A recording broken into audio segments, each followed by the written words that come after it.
Lepas pada tu, orang suruh pindah, nak buat tuntutan. What kind of religion?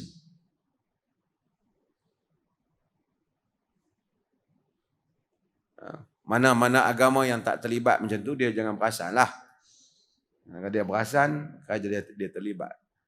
Tak ada orang boleh kata itu satu kebaikan. Itu agama yang kebaikan. Tak mungkin. Curi tanah orang, buat tempat ibadat. Tempat orang, kadang-kadang orang